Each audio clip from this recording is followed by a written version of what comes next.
Leon. Here. Alderman Novit. Here. Alderman Waldeck. Here. Alderman Moore. Here. Alderman Morsch. Here. Alderman Schoenheider. Here. Alderman Palmer. Alderman Edelman. Here. Mr. Chairman, we have a quorum. Thank you. Next item on the agenda is the consideration of the minutes from the Finance Committee meeting held on July 18th, 2011. Are there any corrections, modifications, amendments? Move to approve. Second. Okay, did you get that? Okay. Third item is the fiscal year 2013 city mission statement. There was a voice vote approving that, right, that I didn't hear? Oh, I'm sorry. Yes, there was. Sorry about that. My hearing's been getting worse as time passes. Anybody, any nays? Really ought to do something about that, Counselor. Pardon me, I'm still getting back in the habit here. Okay, fourth item is fiscal year 2013, I'm sorry, third item is the fiscal year 2013 city mission statement presented by Kathy Reinertsen, Finance Director. Thank you, Mr. Chairman. Annually, as part of the budget process, we review the city's mission statement. We have it here for you tonight. It's also on the screen for the viewers at home. We are asking to accept the mission statement, and we will be studying this in more detail at the upcoming winter strategic planning event. Does anybody have any comments on the city mission statement? Okay. I'd entertain a motion to approve. So moved. Second. All in favor? Aye. Aye. Any opposed? Motion is approved. Ooh. Oh, my goodness. Likes the mission statement. What was that, Kathy, you were saying about generators before? All right. Fourth item is fiscal year 2013 fiscal policy, also presented by Kathy Reinertsen. Also, as part of the budget process, we review the fiscal policy each year. The fiscal 13 fiscal policy has no changes from FY12. We would like you to accept that unless there are any questions regarding the policy. Do I have any suggested amendments? Okay, I'd entertain a motion to approve. Move to accept. Second. All in favor? Aye. Any opposed? Thank you. The fifth item is the award of a contract for auditing services for fiscal year 2012, presented by Kathy Reinertsen. Thank you, Mr. Chairman. In December of 2006, the City Council approved a 5-year contract with the auditing firm of McGladrey & Pullen. The Audit Committee discussed retaining McGladrey & Pullen for 1 additional year at their last meeting, and they have recommended retaining them for the additional year due to Finance Department retirements. McGladrey has maintained the same fees for FY12 as FY11, so we're seeking your approval for the City Manager to execute a contract for the fiscal year ending April 30th, 2012. Kathy, quick question. Has the fee structure stayed the same generally? Has it increased over the contract term? Yes, it has increased about, when we first retained them, we did have all 5 years of fees. We had that, and the increases were about 4% a year. Okay. Any other comments or questions? I'm just curious, not to take up a lot of time, but what's the process of them? You know, for $70,000, do they come in once a month and audit our books? Is it a year-end thing, twice a year? What's the process of their independent review? Well, they're available for all year as to any questions the staff may have. But the formal audit process is they come in for a planning meeting in February. We discuss the audit plan. In April, they come in for a week of field work to test internal controls. In July, right after the 4th of July, they're here almost a month doing auditing. Then they prepare the CAFR, the official report that the Audit Committee reviews in October and you'll be receiving in November. Staff then reviews it. They also prepare management letter if there's any internal control weaknesses and give their opinion on the audit. So do you feel for the man hours that we get from them that we're getting a good value for the money? I think we've been very pleased with this firm. Prior to this, we had another auditing firm that the city had for about 25 years, and this was a fee reduction from the prior firm. We do plan on going out for an RFP next year, just to keep them on their toes and check current prices. Thank you. Any other comments or questions? I'll make a motion to approve the contract with the collaborating Coleman. Second? All in favor? Aye. Any opposed? Abstentions? Okay, the motion passes unanimously. Item 6, the amendments to the purchasing code. This is an item that was discussed in a prior Finance Committee meeting. We'll have Kathy present this as well. Thank you, Mr. Chairman. This is codifying the changes that were approved at the July 18th meeting. Our city attorney has prepared the code amendments outlining the 4 points that are in the write-up that the City Council will approve with the May budget vendors that are used by the city on a continuing basis. Also, we will bid out certain vendors every 3 to 5 years. We will also be bringing in every December, the vendors that are approved on an annual basis that are over $20,000. And this also increases the city manager's authority to $75,000 per vendor for cumulative purchases of items that apply to supplies, parts, sole distributors, and recreation instructors. Are there any questions on the purchasing procedures? Just a point of curiosity, with the upping of the spending limit from 20,000 to 75, looking over the list of vendors, really weren't that many that seemingly were affected. Teachers, instructors. Okay, and I'm just trying to figure why it was set at 75, because obviously there'll be a gray area that'll follow to 75. It doesn't seem like it would be too burdensome to council, if it was 50,000 or a different limit. I just wondered why 75 was picked. That was mine. Okay. What we did was we thought it was appropriate to have some kind of outer limit before the city council is going to check in. And again, the whole point of this ordinance is to try to ensure that the city council is ultimately approving everything. For those items that are in that category, it's not that there's a purchase in excess of 20,000, but there's ongoing purchases that are expected to go to a point.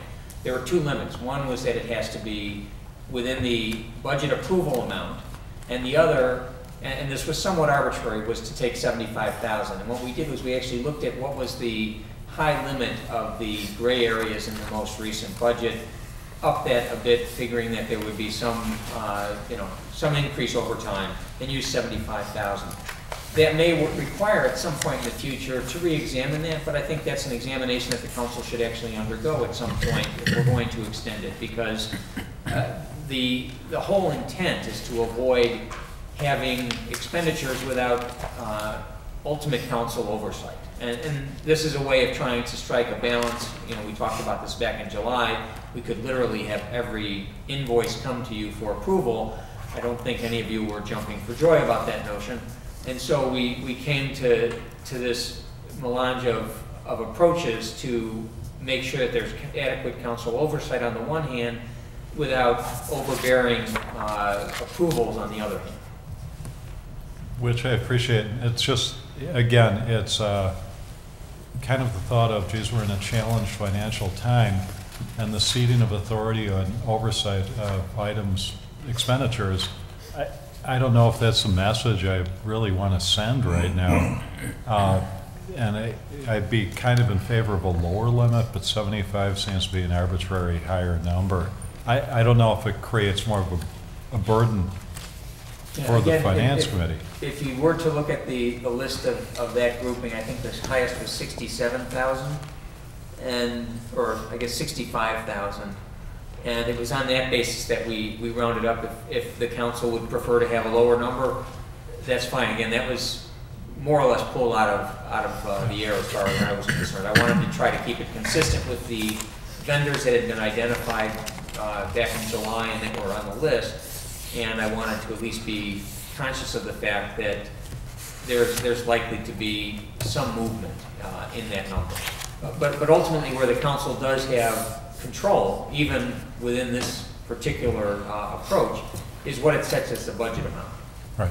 So, but again, I think if the council wishes to change that upper limit, that's fully within your discretion. I was just trying to come to some reasoned approach as to if I'm the only one sensitive on the issue, point made, but it's just, again, it's trying to keep more oversight, especially during these times. I guess let me make sure that I understand what we're talking about here. This is for actual expenditures of items that have been approved as part of the budget that exceed the, what was it, $20,000 limit cumulatively. So these are just because it's adding up over time as opposed to being spent all at once, and is still an item that's been approved and reviewed by the city council. So really it ends up being just almost purely an administrative procedure, and it, to my way of thinking, simply clogs up our agenda. And I should add, part of the reason for this is that under our purchasing policy, we have a safety valve provision that says you can't accumulate expenditures and have them, or break them down, I should say. You can't break them down into pieces in order to avoid the $20,000 limit. These are expenditures, one of them is auto parts, as I remember. So if we happen to have, an epidemic of carburetor failures, and we end up having to buy a bunch more than we anticipated, but still within our budget limit, they're going to be the same purchase over and over again. One could say that they are additive and should be considered as one for the $20,000 limit. On the other hand, they may come at different times.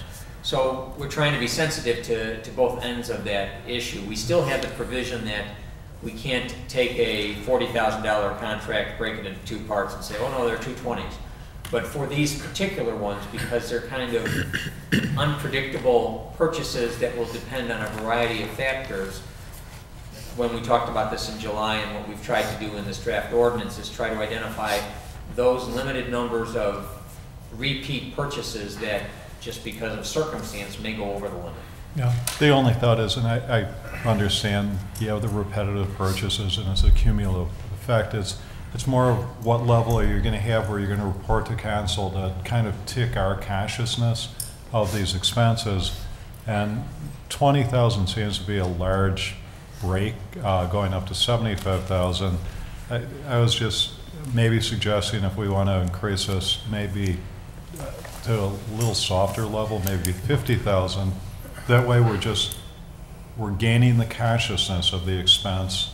And if it, I don't know. Yeah, I mean, maybe it'd be. Can I make? I called Kathy on this one because I had the same concerns, and I asked her. Evidently, it does take the person approving it can't be the originator. It does take every single one of these is,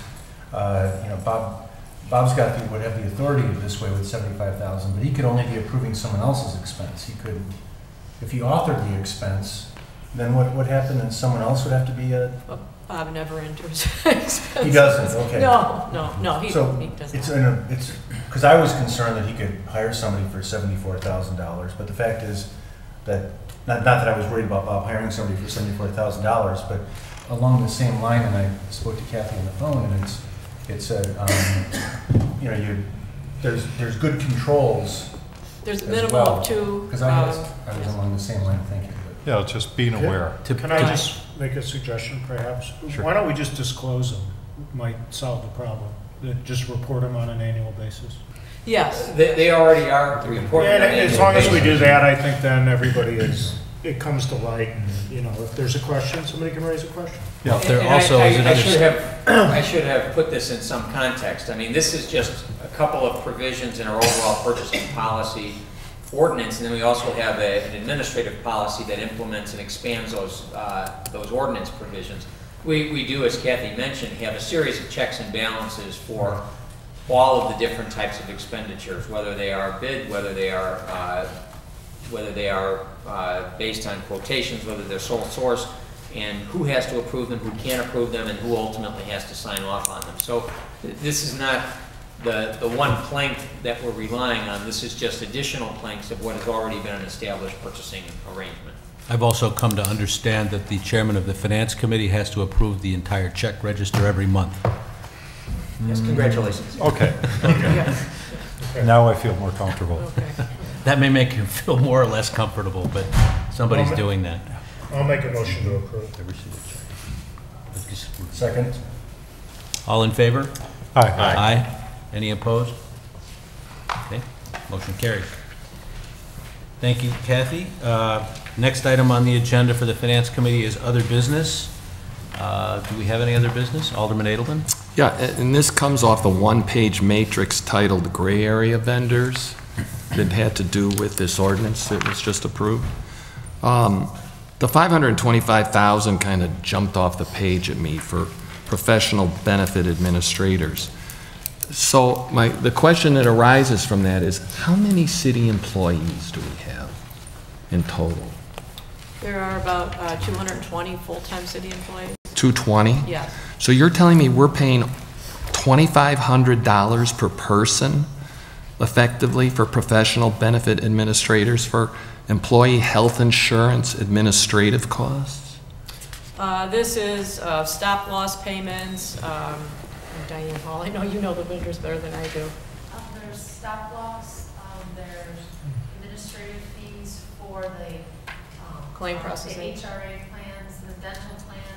Also included are the library employees, the retirees, so it's not just the city full-time employees, but it's all the different administrative costs.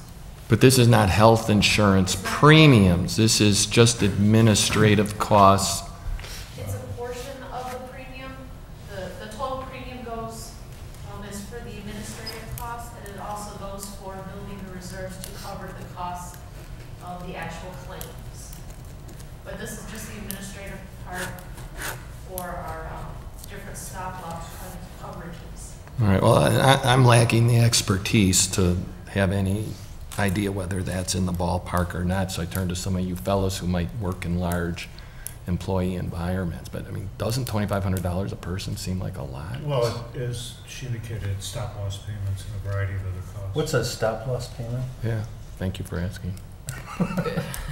I don't know, I'm not. If a claim goes, if an individual claim goes over a certain amount, we're reimbursed back for that claim. Like a reinsurance? I think it's 100,000, right, it's like a reinsurance, correct. Okay. That was my first other business. My second other business has to What do... is our deductible on that, just? Isn't it What's the 100? deductible? It is 100. $100,000. Yeah, okay. So Payments. 20% of this is a deductible. Not necessarily, it's whatever amounts are necessary. Right, but it's an allowance for the deductible, I presume, or what the experience has been, or? Yeah, they look at, those costs are bid out every year. They're reviewed in November and December, and there are different quotes from different companies are obtained through Peter Wright's office. And then they look at our claim history for the year to determine our premiums. The HR director will be in attendance at either the November or the December meeting with our insurance consultant, Peter Wright, to get these approved by you for the January 1st year, because our insurance plans all begin on January 1st. Actually, she's on the agenda later, I think, isn't she? Peter will be here. Today. Oh, is Peter here today? He's Well, here today. then they are here. You Yeah. may want to, Yeah, let's call him check up with here them. right now.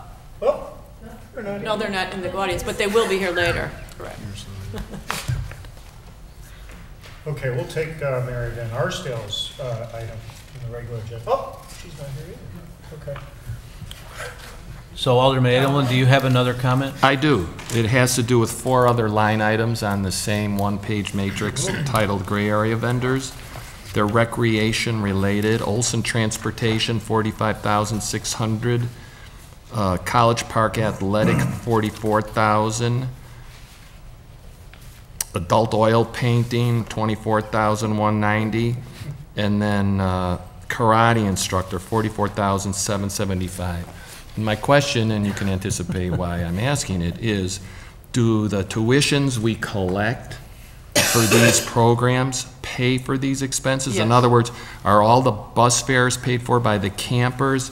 are all the tennis lessons over at College Park Athletic, do we cover that 100 cents on the dollar? The oil painting, we've got $24,000 in revenue to cover the oil painting Yes, instructor? Mary does a cost-benefit analysis of all of the recreation programs during the course of the year, where they project the revenues and they project all associated expenses.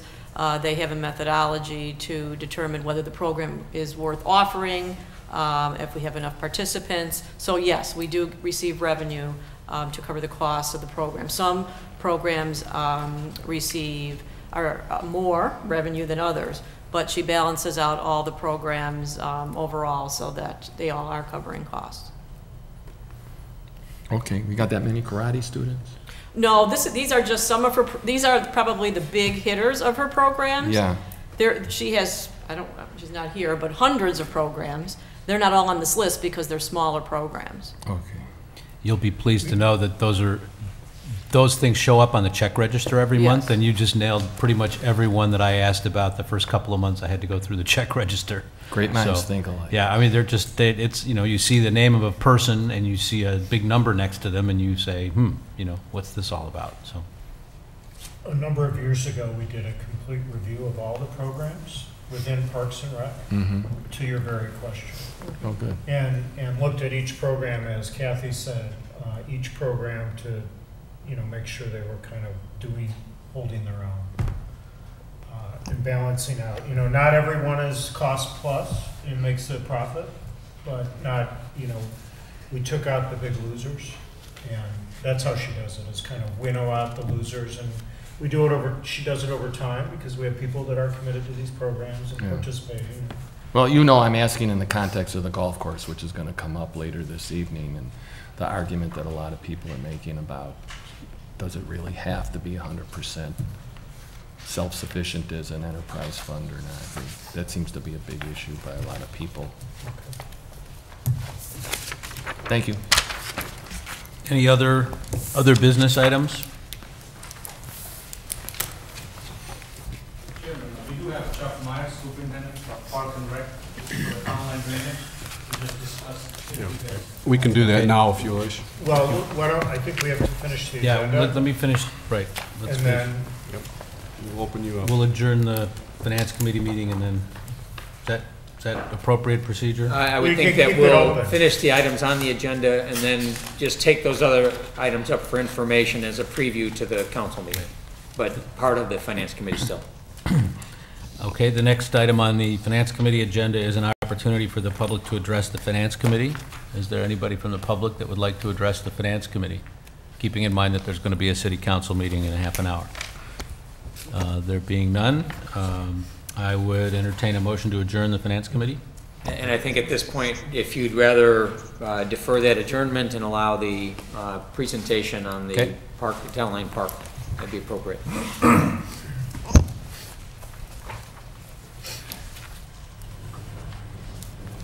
is this your native voyage here? Is this your first? It is. Well, we're ready for you. We can't wait. All It's an right. exciting moment for us, too. All right, glad to hear that. Good evening, Mayor and members of the City Council. My name is Chuck Myers. I'm the Superintendent of Parks and Forestry. I'm here to talk to you about drainage issues at Town Line Park. As you know, the park opened back in 2009. Drainage issues have developed since that time. It stays wet out there for an extended period of time after, even a week or two after it rains. You go out there, the field is really soggy, it doesn't drain correctly. And that will lead to turf problems, and it has. It also limits the use of the field. We're not able to play on those. We can't schedule as much as we'd like. It doesn't provide the quality turf that's needed in a high-use park such as Town Line. In addition to that, we have a problem with the swale that's just to the east of the parking lot between the parking and the fields. That holds water, it's unsightly, it holds algae, and it restricts users' access to the field. There's only about 3 spots where you can go onto the field. In order to better assess this, we contracted with a civil engineer consultant to do a topographic survey and to determine what was causing the drainage issues and how we could fix those. So we talked about the swale first. I'll mention that first. It's a smaller project. It involves regrading and installing a pipe underground, perforated pipe. It'll provide a gentle slope. It will eliminate the standing water, and it will provide full access to users. The larger issue is the 6.5 acres out there, and the topographic survey that we had done shows that the slope is fine, and it should be enough to allow water to run off. Therefore, the problem is the soil and the composition of the soil. The consultant and staff discussed various options to fix that, and we determined that doing nothing wasn't really an option, that it was going to continue to be a problem and become worse with the turf as time goes by. On the other end of the spectrum was full removal of all the soil out there and amending it with soil amendments that will allow for better drainage. That's extremely expensive. Over $500,000 was the estimate on that. But not only that, it would also be very disruptive. We would lose the use of the field for a number of seasons. It would take a while to have the work done and then get the turf going again. The other options that we discussed dealt with drain panels and things like that. One method that we talked about that we're going to present as the preferred method is the drill and fill method. It uses specialized equipment to drill a series of holes that are 1.25 inches in diameter by 8 inches deep, and they're simultaneously filled with a product called turfus. That would be the soil amendment. So I have a short video I'll show you in a moment, but the idea is that it drills down holes throughout the whole site. It takes, it's a long process. It takes 2 to 3 weeks, and that goes down to the subsoil. And after drilling, we would overseed and drag the field. It can be used immediately after the machinery is out of the way, but it would also allow us to do this activity now in the next few weeks while activity is lower, and it would be far less disruptive than other methods, but it would improve the drainage right away.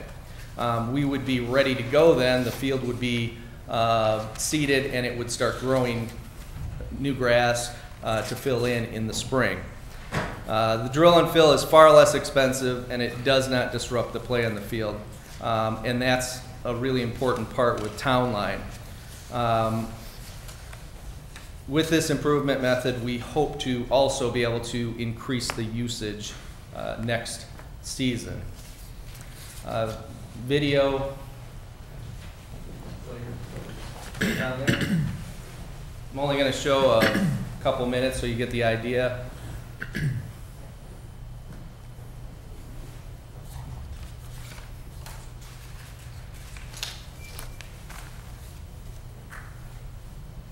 The little mounds you see are the turfus, or in this case it's sand, but you can see the holes right there being filled. Leaves those little piles. That's why you go over it and drag the whole thing and smooth it out.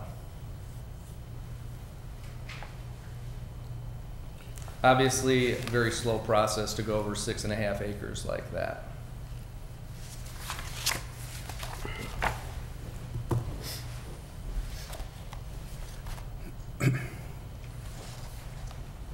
Chuck, what is the soil conditioner that you're using, and what's Turfus MVP? What is it?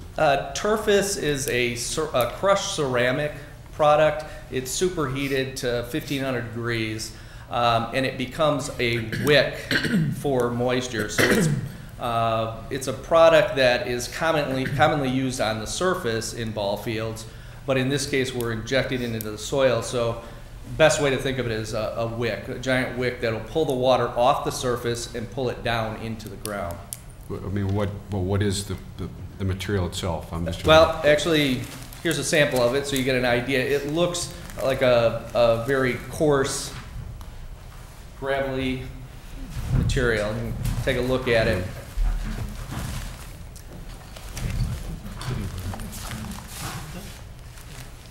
The estimated breakdown of costs, we are looking at a sole vendor in this case with Conserve FS. They subcontract the work to a company that does this. They are from Illinois. There aren't many people that offer this service. There are some in Florida and out west. This is the only vendor in the Midwest that offers it. So that was $60,396. The swale grading that I mentioned earlier and the pipe installation would be done by a combination of staff and contract, and that's $14,000. By the way, I didn't mention with the Conserve drill and fill, we are required to supply people to help with the filling of the hoppers, so we will be supplying staff to offset the cost on that as well. And then the other cost is the seed and fertilizer for the overseeding, and the total would be $78,440. Then we put a contingency of $3,922 for a total of $82,362. This would be funded through the debt service funds, the Route 60 debt issue. We have available $153,000. We would like to address the drainage issue first with the 82. That would leave us a balance of $70,000, $638, and we would like to use that for the playground that was already approved. We thought it best to address the drainage first, get that done before we moved on to the playground. We did bring this before the park board last week. They unanimously approved the improvement project. However, as part of the approval, they requested that we look further at references and also look into warranty on making sure that this is going to work. We did visit sites where drill and fill has been done, talked to a number of different people that have used it, groundskeepers in the area. They were all very satisfied. They recommended it highly. They had similar circumstances and they said that it improved the drainage. We also used this method a few years back at West Park, and the people on staff that I talked to said that it did help a lot with that. So our recommendation is that staff recommends expending debt service funds from the Route 60 debt issue to address drainage issues at Town Line Community Park in the amount of $82,362, including $60,396 awarded to a sole vendor contract with Conserve FS. Any questions? Alderman Edelblut? Yeah. I saw your presentation to Parks Tuesday night, and I know they asked you if you could verify with other users who've utilized the process how successful it's been and whether the people who engaged them are pleased or not. I'm just terribly disappointed that an athletic field that's 2 years old, basically, we're having to go back and do this, and this is like a Band-Aid because it was done wrong. Clearly it was done wrong. And I guess my first question, I don't know if you can answer this, Chuck, or if Ramesh can answer it, that swale along the parking lot, it's such a long swale. Should it not have had perforated pipe in it to begin with? Are there storm inlets periodically along that swale, Ramesh, or is it just one long swale? Just one long swale. Well, that's nuts, isn't it? I think at that time, when the plans were developed for the town line, Alderman, I think they were trying to adopt some kind of a green technology. The bioswale was, bioswale when done properly can help with the environment and get clean water, especially the area to the east of it is high quality wetlands. Yeah. The pond, both the ponds, when the park was developed, both the ponds are like what we call as equalized ponds. Water goes into there, clean water goes to the other pond and ultimately discharges to the wetlands. So that was the idea, to have those bioswales. It was just that the slopes were not working that good, and then patrons were just crossing the area and disturbed the whole bioswale, and it did not function the way it's supposed to function. So that's what happened in there. But now with the perforated pipe, it will provide a secondary outlet for the Right. drains, and then the swale will still Well, work. that should solve the swale problem. That's correct. Okay. And then as to the drill and fill, I have to admit I'm not so impressed, only because I'm thinking they've got this machine that drills and fills. It could have drilled, vacuumed, and filled. I mean, they're generating tailings on the surface of impervious clay, which is part of the problem. And now we're going to grade it back out over the top of the surface. Wouldn't it be better to suck up all those tailings from the drilling before you put this stuff in there? Well, as we discussed it with them, it is drilling it out, and it is pulling it out completely. It's leaving the void, but the amount on the surface displaced over the whole place isn't enough that it's going to cause a problem. It's a small amount that's coming out of the hole relative to the benefits of the column of turfis. It's Okay. about the best I could explain it. And then, this is kind of an indirect question. There's no grass in the infield on those two ball fields. Has anybody raised that issue? Would that not be somewhat of an absorbent to keep water from running off the infield into the grass? Because it is a marsh out there after the rain. Yeah. We haven't had issues with drainage on the infield, so I don't know of anyone bringing that issue up there. It's as you go out, and actually the immediate outfield is draining pretty well. It's just as you get out further away to the north where the issues are really seen the most. All right. I would just be terribly disappointed if we spend $60,000 on the drill and fill and it's not effective. Just to mention too, from the infield perspective, the reason that drains also well is that in the actual baseball diamonds around the first and third base lines, we actually also dropped drainage piping in that area that's pulling it off from the baseball fields, but that doesn't benefit, as Chuck mentioned, the middle of the turf, multi-playing fields, that doesn't have that same drainage under it, so. Might we ultimately need perforated pipe laterals running into the swale? They did discuss pipes. It is, again, very expensive to go back and put pipes in there. This was seen as a better method to deal with it. Again, we'd have to deal with the irrigation and all those things as well. We did actually try the fingerling pipes in the northwest corner last fall. Our staff trenched, cut back the sod, trenched in the fingerling pipes that went in that northwest corner, and actually had these pipes that then went to a main line and then took it back to the pond. Where we did that, it was effective immediately in the turf right over the pipe. And we can show, I brought a board here I can pass around where the aerial of the GIS, you could see the lush green right over that pipe where it pulled the water off. Once you got 6 inches past on either side of the pipe, then the turf again started just to bog and hold the water. So I agree with you. I'm extremely frustrated and disappointed in the performance of the fields. And my concerns and questions did go back to the companies trying to understand what the challenges were and why we're facing them. And I think one of the big learns and takeaway from this is that when we had the soil composition studies completed initially, to build the fields, they can test for many different things. And one of the things, however, that was not tested necessarily was the composition for a turf field. It was tested primarily to find out what items of rock and debris we needed to remove from it, as well as if it had a lot of clay in it, and it didn't test for all the other aspects of it. So that is something, if we were to do other new turf fields, it needs to be a much more expansive proposal for the soil analysis, but unfortunately didn't know that at the time and didn't anticipate the content of the soil not being as high quality as we really need for a turf field. So this process that Chuck has investigated will greatly enhance our ability to suck up the water off this large expansive area,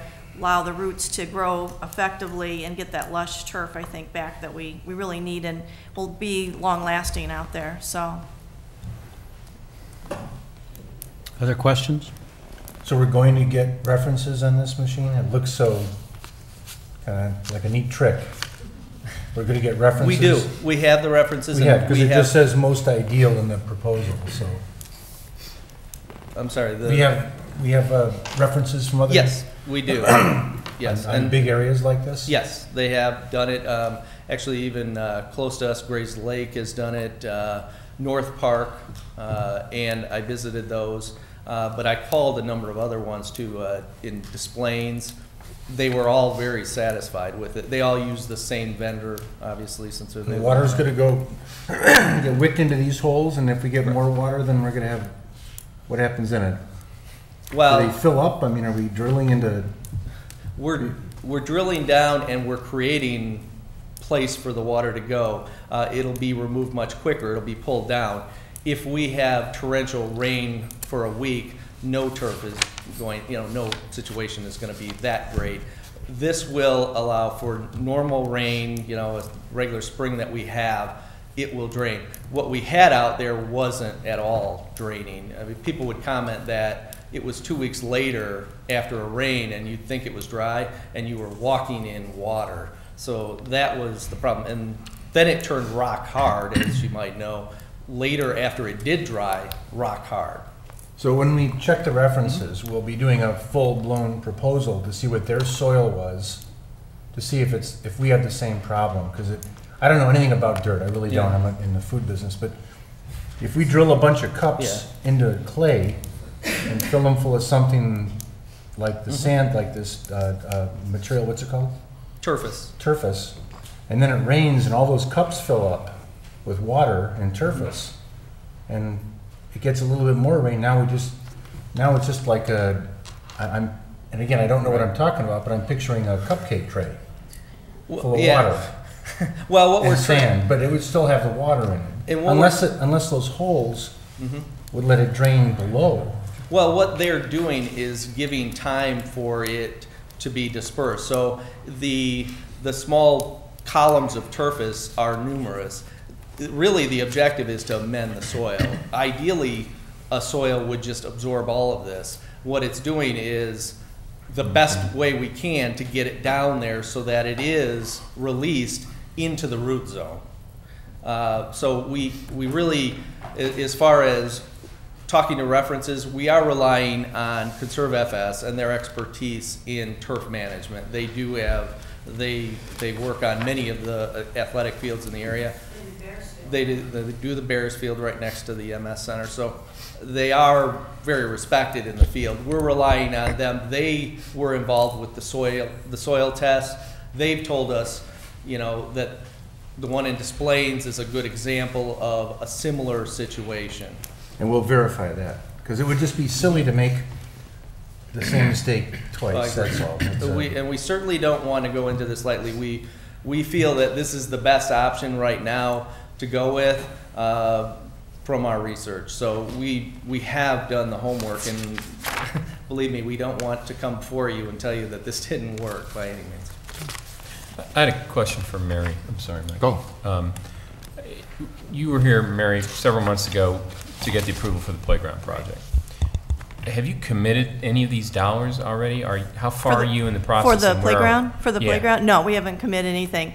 As a matter of fact, we did an interim design, got some numbers looked at from that. We took the design to the park board during a workshop. We fine-tuned the design, narrowed it down, but we then held off because it was late April, early May, and we recognized that we had another season of challenges out there on that field, and so the park board at that time asked staff to stop, moving forward with the community meeting to give us feedback on the playground design or anything. So we just held back at that point in time and started this work instead. So we haven't done anything with the playground at all at this point in time, other than the design that doesn't cost us anything. And unfortunately, that's kind of where I'm going, which is, I hope it works. We all hope it works. We hope $80,000 into it works. Mm-hmm. But I think maybe it would be prudent not to do anything yet until we determine if it does work. Yeah, no, right? we wouldn't be doing the playground until we're way past this part and we know it's working. That's so You know, the money's there potentially to buy the equipment. We have up until next April to buy it, so we'll have time to look at this field not only this fall, but in the spring potentially. I think the other thing, you know, Chuck and I have talked about a little bit is just making sure that, you know, this fall, depending on when we get this work done, if it's a dry period, we'll run the irrigation system and put water on it. And we can actually see it in that fashion. If it's a natural rain, we'll be able to be out there and assess it, you know, pretty quick and see what benefits we're getting from it. But yes, this is, I think, a much higher priority than the playground. We need to get this fixed. This was the primary reason this park was developed, and I'd like to make sure we go in that right direction first. Okay. Thanks. So, With respect to amending the soil over time, and maybe Ramesh can respond, or Chuck, in addition to this drill and fill, does it pay to consider a modest program of once a year spreading a light coat of topsoil? We will continue to do our typical aeration that we have the equipment for. We'll continue with that, and a fertilizer program, all that kind of thing. So yeah, we'll continue to work on the turf in that way. Okay. Chuck, a question for you, and I don't know, you or Ramesh. A lot of the cost here is in the product itself, but it's in 50-pound bags. Is there any bulk item in this? I mean, it's a crushed granular material. I would assume there's some spec at that. We did look into that, actually. There is some savings, but the reason it wasn't substantial enough. It was probably a couple of, I think, I don't have the number. It was less than $1,000 difference for the bulk. And the problem is it has to be kept extremely dry. So we would have to keep it indoors and bring it out as they were using it. Obviously, you can see it would clog up those the jets that allow it to go down. So keeping it dry, we'd have to keep it at the MS and bring it over. We also like the idea of it being in bags. If for some reason there were extra bags left that we purchased, either we could bring them back to Conserve FS, or we can use them. We do use Turfus. It was an easier storage option. So the amount of savings didn't seem to offset the advantages of getting the bags. plus our staff is filling those hoppers. Yes. So. It is easier to fill with the hoppers as well, as you can imagine. In bulk, we'd have to put it in the back of a utility vehicle. The bags, you can just cut and lift it onto the hopper. Yeah. I had one more follow-up question. Sorry. Oh, no. I didn't see it. On the reprioritization of the field over the playground, has there been any community expectation around the timing of the playground installation? No, that we haven't really had any concerns from that. I've actually talked with the one of the members from Stonebridge. I think the officers changed just recently, so I'm not sure if I was talking to the right person that way. But you know, we explained we were sent no messages to when we'd be completing the... No, Okay. we haven't done any public outreach yet on the playground, other than that we were looking at that concept with leftover referendum money. So, Thank you, no, Mary. yeah. Just pulling back a little bit with the original development of the park, as far as the surface now, is it the original surface that was there before the park was developed? Sure. Yes, actually what we did was we utilized all existing soils that were on the farm property. So they were graded, you know, put through the soil materials grading machine to remove rock and debris, and then respread on the site. So it was one of our challenges, because we tried to utilize only existing soils to, you know, save on cost versus bringing in and amending an additional amount. So we graded from within what we had. So. Did they remove any soil? Oh, yeah. Take down the grade? That was our challenge. We had a lot less quality soil that park than we'd anticipated. Lots of rock, a lot of debris, a lot of, you know, clumps of the clay. So we actually, you know, struggled a little bit with making it all. The grades we would have liked to actually been a little bit steeper, but we had to lower that profile based on the soils that we had and then the budget that we had to do that, work within what we had existing. Yeah, what I was getting to is if we've taken down the grade and we've come closer to the clay subsurface,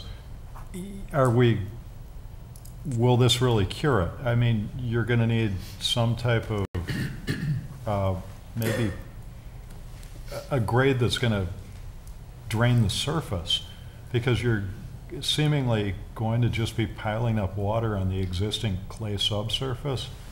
Where's the water going to go Well, to? I mean, I don't think that all of the companies we talked to indicated that we really don't have a grade issue so much as we don't have an absorption ability in relationship to the scale of the field.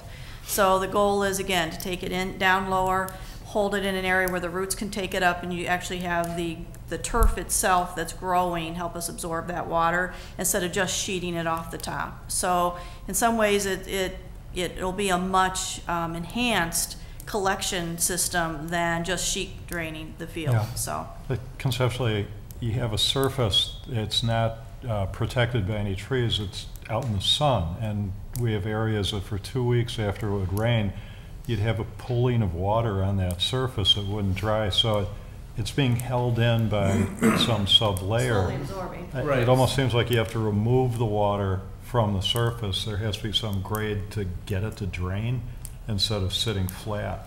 Yeah, I'm a lawyer.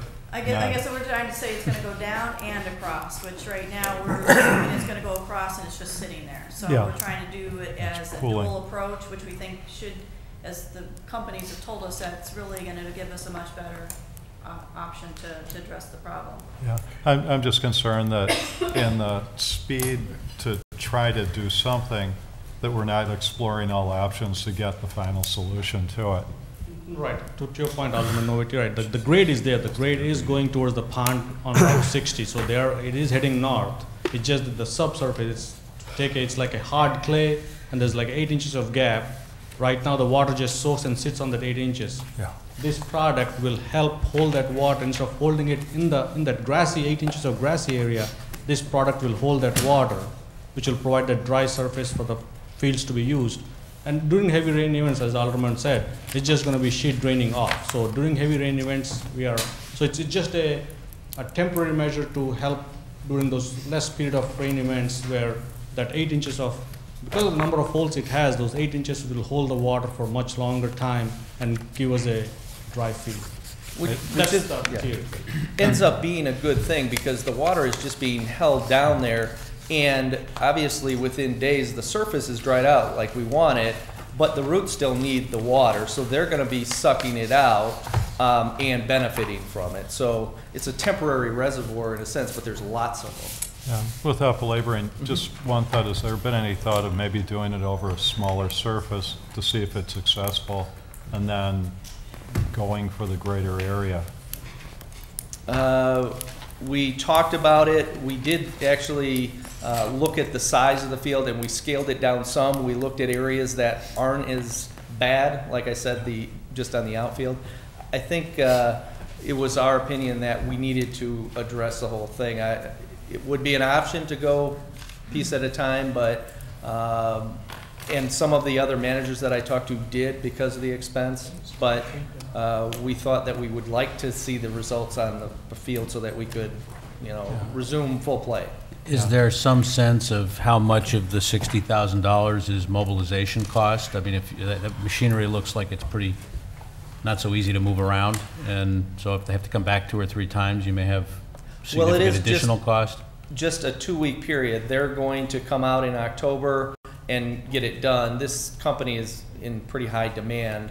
This is a good time for us to hit them. So it's mostly, they'll come to the site, they'll stay there. They want to know if they can do it on the weekends. They want to knock it out as soon as possible. Well, my question really was about the alternative of doing this in stages to see if it works. Right. But when you've got a complicated piece of machinery that's hard to move around, the cost of getting it there, getting the personnel there, taking it away, bringing it back can be a significant part of the cost of the project, of phasing it.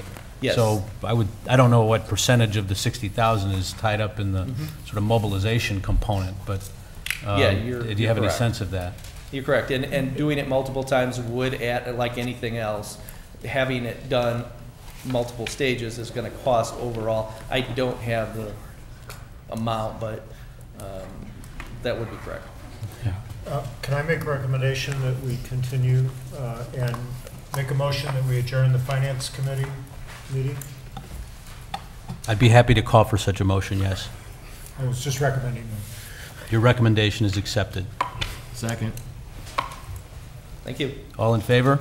Aye. Aye.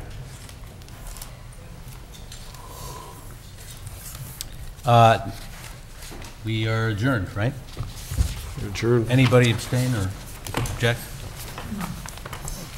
It's such a silly looking piece of equipment, I just don't want to be the guy who's doing it. Doesn't work. You know what I mean? I just hate-